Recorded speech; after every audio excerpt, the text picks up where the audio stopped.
right, good morning and welcome to the very first episode of Coffee and Commerce. My name is Stephanie Jackson, Director of Marketing and Operations. Danny Pugsley, President and CEO. Amber Solomon, Director of Investor Relations. This podcast is all about sharing insight into what the Chamber does, how we're out there in the community, and all of the great things that we're doing in conjunction with this great city. Does that sound terrible? No, it does not sound terrible. Okay. And I think we should totally keep this conversation. You're going to have to bear with us as this is our first episode, and so I hope you're just as entertained as we are as we put this on. The idea where this idea for the podcast came from, like she said, was to be able to just update the community. Sometimes there's so much going on behind the scenes that we forget that not everyone knows what's happening. And so we thought Stephanie had the great idea to let's do a podcast every month to be able just to tell you a little bit about what's going on. And so kind of to kick things off, last month we had our annual banquet, which is always my favorite event that we do. And it gives us the opportunity to highlight everything that happened in 2025. We were able to share with our members all of our plans for 2026. We gave away several awards, had some awesome award winners. And then our leadership class graduated. There were 15 people that graduated, including Stephanie here. So just a fun night for us. Any thoughts on banquet?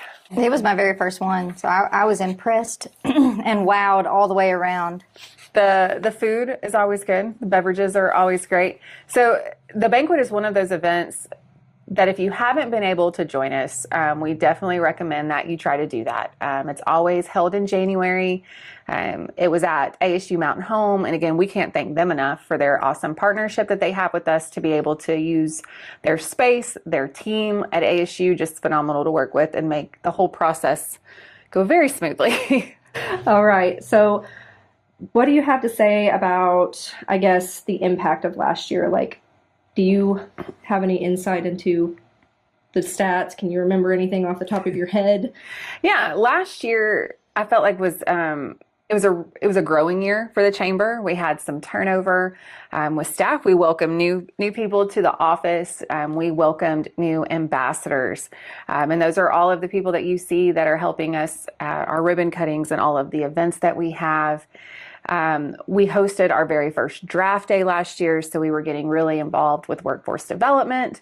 And then again, always doing our best to try to get out there and promote the community. You know, I think sometimes in this job, you go into it thinking you know what your goals and what your plans are for the year, and then all it takes is one thing to derail it, and that's honestly the fun of chamber work, is because every day is different. You never know what you're going to get. You never know the people that are going to come into the office.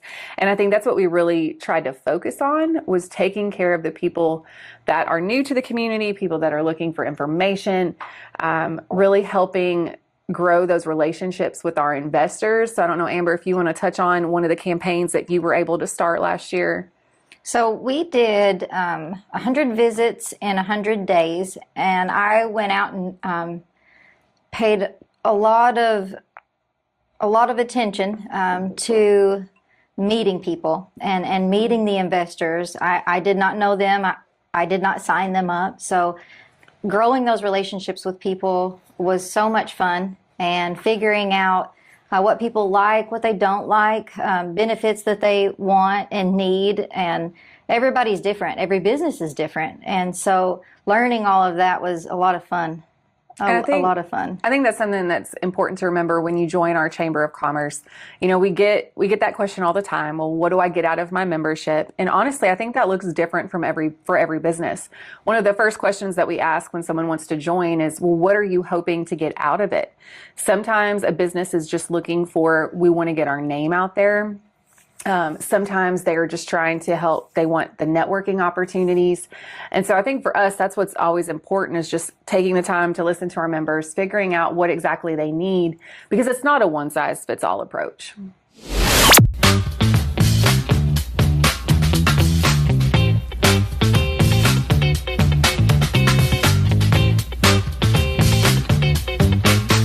So our goal is to help our investors gain that visibility, build those relationships, and stay connected within the local business community. One of those ways is to participate in some of our programs. And one of my favorite ones are the State of Breakfast. But I have noticed that there are a lot of people that don't know really what that is and why we do it. So would you like to tell everybody why we would have a State of Breakfast? Yeah, so that was a new initiative for 2025. Where that stemmed from is we would hear people in the community tell us, hey, we don't really know what's going on, or we don't know where to go for that information. And so we started talking about what are those hot topics in our community. Everything from real estate to tourism to education. They wanted to know what's happening within the city, what's happening within the county. And so we hosted 4 different breakfasts, and we wanted to make sure when we started that event that it was completely free to anyone that wanted to come. Because ideally, you want to hear what's going on in your community. And so we want to make sure that everyone that wants to be there has the opportunity to be there, and we throw in free breakfast and a free cup of coffee. So thanks to our great sponsors that we had last year, they are the ones that helped make sure that that event stayed completely free to the public. So we hosted 4 of those. Each one we averaged anywhere from 75 attendees all the way up to, I think our biggest one was 125 people. Those events are 90-minute events. So from 7:30 to 8, you have 30 minutes opportunity to just mingle, to network, grab breakfast. And then from 8 to 9 is usually the actual presentation. And then there's always Q&A and opportunity for the community to ask questions at the end. So overall, a very successful event. And we actually just hosted our very first one of 2026. State of Real Estate and Tourism. It was fun. It was a lot of fun. It was a lot bigger than I think we thought it was going to be. Had about 90 people show up there. And a big thanks to ABC Supply Co., Eddie, Cove Coffee, Letty's for catering, and of course ASUMH. They always do such a great job. They do, and then we can't forget the people that we roped into presenting with us that morning. Yes. So Matthew Leibolt with the White Buffalo Resort and Blue Heron was there to offer some really great insights on the tourism sector, where people are coming from, where they're spending their money, any trends that he's seeing, as well as Steve Doty with ERA Doty Real Estate to just talk about real estate trends. Something that was interesting to me that he discussed that I hadn't even really thought of was the use of AI in real estate, how that's become relevant. I know we use it on the daily for different things, but it's interesting to see how those trends are shifting and how people are using it. So again, great opportunity. The community was also able to hear a little bit about the issues that are happening at the Norfolk Fish Hatchery, and I think we'll discuss that further as time goes on, but there's a lot going on behind the scenes just to make sure that, our tourism industry stays strong. I think this whole area really and truly was built on tourism. When you ask a lot of people how they ended up here, it was, they followed family, and then when you find out, well, how did your family find Mountain Home? And it's, well, this is where we came to fish. This is where we came to camp and vacation when we were younger. And you hear those generational stories. It's always one of my favorite things to just get to talking to people on how they actually ended up here. And so when you look at the tourism numbers, the reports that the state releases, they release a report. The last one that's available right now is for 2024. And it shows that Baxter County, once again, is ranked 10th out of 75 counties in the state for the amount of revenue that's brought in just from tourism. And that's everything from our employees, all of the people that are in the tourism sector, and then all of the money that's brought in, not just to your hotels and your resorts, but also all of the money that's brought in from food, beverage, retail. Because when people come to vacation, whether it's just to stay a couple nights or they're staying a week, they're investing that money right back into our community. So tourism, huge, huge selling feature to Mountain Home. We know, I think sometimes we forget how awesome this area really is with the lakes and the rivers and just that small town feel. I think sometimes we take it for granted, but all it takes is to go out of town, go to a larger city for just a little bit, and then you sit in traffic and you realize the traffic in Mountain Home is really not so bad. So. No, it's very true. I followed my parents up here. It's funny that you say that, because my dad bought hunting land and he decided to move up here, and I followed followed right behind. So it's true. I mean, it really is on why people come here.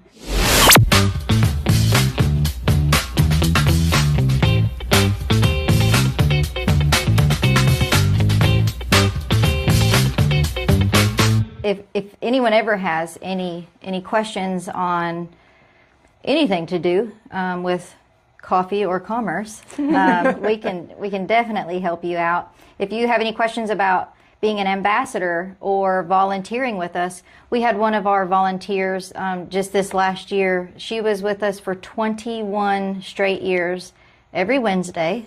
She kept the same day. Yeah, Miss Veronica. She kept the same day and the same time. So for anyone to volunteer their time for 21 straight years, you got to know it's a fun place. It is a fun place. And you know what is also super fun? Is our brand new relocation, vacation, and retirement guide that you can get here at the Chamber for 2026. That magazine is a labor of love. There's a lot of information, great information about our community in those magazines. And those people always ask, well, where do they actually go? How many copies do you actually print? We print over 20,000 of these things, and they go out to anybody that inquires directly on our website, as well as all of the welcome centers across the state. I've already made one trip to Northwest Arkansas, and then next week we start the big journey, and I will go all the way down to Texarkana, El Dorado, make my way over, and then Amber and I will hit everything from Corning to Blytheville to West Memphis. But that helps us also put faces to names. So the Welcome Center staff, they're able to meet us, know who they're talking to when we make phone calls, and it also allows us to see what other communities are putting out. The Welcome Centers have recently changed a lot of their regulations and what they allow to be in the Welcome Centers. And lucky for us, our magazine made the cut. So it is one of those things that you can see, as well as we've got a digital copy of this magazine. We do. It's in the process of being linked up right now, and it should be available online to everybody within the week. Yeah, so as you click on those, that digital magazine, all of the advertisers that are in our magazine, all of those links are clickable.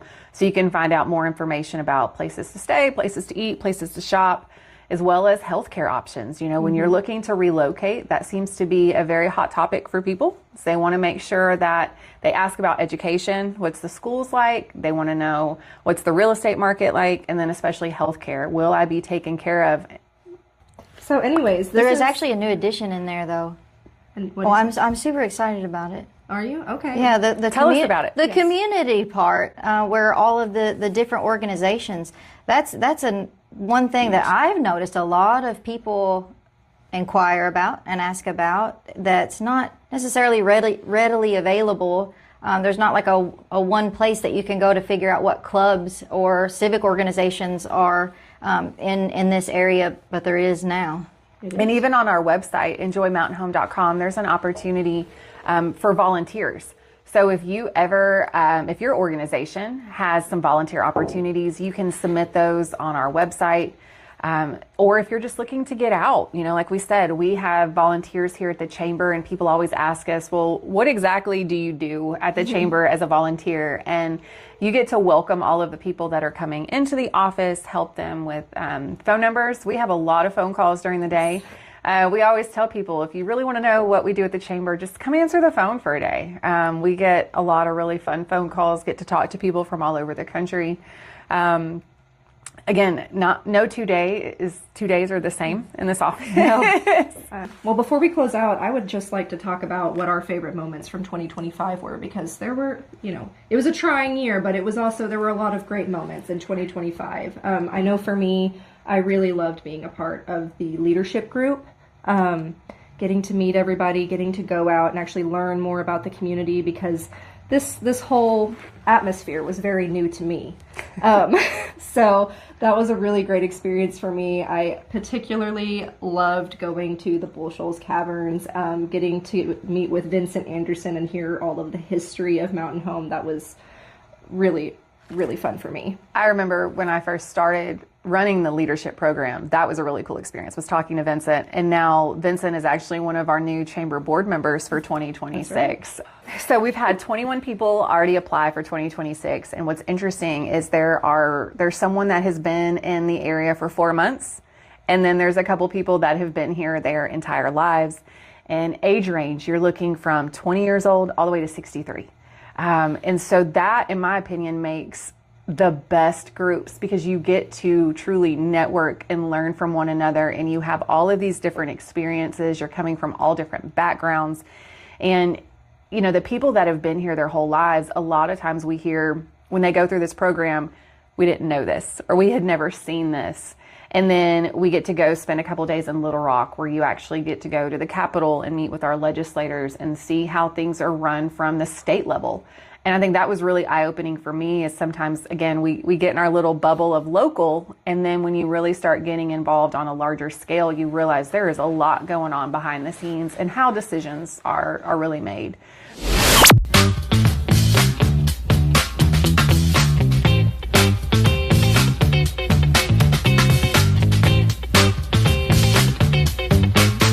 But going back to favorite moments for 2025, for me especially, it was draft day.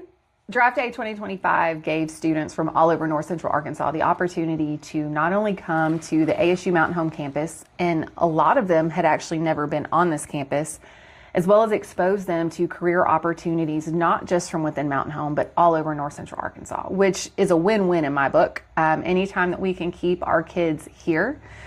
We had 36 high school seniors that actually interviewed and walked away with either a job, potential job, some type of opportunity upon graduation, which we definitely weren't expecting that great of a return. Being our first year, you never know how those things are going to go.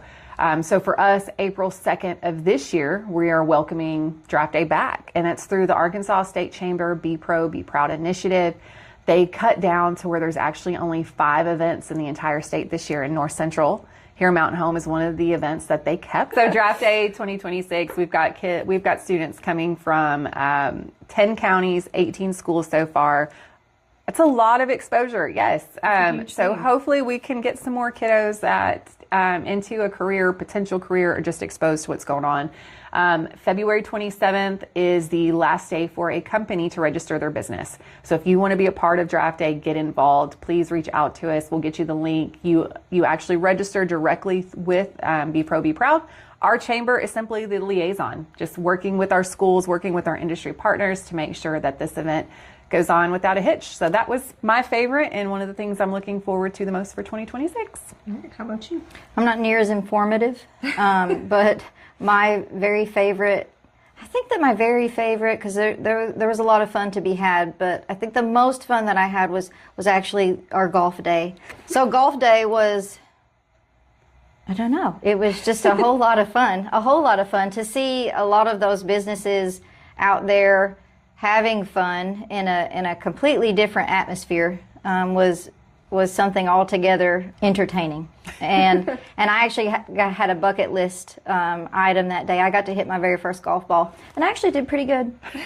So I was very proud. And you did very good driving the golf cart that day too. But our annual golf driving Miss Daisy, it'll be coming up again in May, and we hold that tournament out at Big Creek Golf and Country Club. So you'll see some things coming out soon about that tournament. Definitely a very fun event. Yes. It's on a Friday afternoon, so it's one of those things that you can leave a little early. We'll feed you lunch. You get to golf, and then go into a great weekend. For more information about the chamber, again, our website, enjoymountainhome.com. You can always give us a call at 425-5111. We're happy to talk to you about joining the chamber, what your chamber benefits are, or just what's going on in Mountain Home. We've got a great community calendar and a weekly newsletter that goes out that always highlights all the fun stuff that's happening in our office. But again, thank you for joining us for this very first adventure, and hopefully we'll have many more to come. Thank you. Thank you. Thank you. Should we do like a cheers? Cheers. Everybody wants to be Batman. That's right. I am Batman.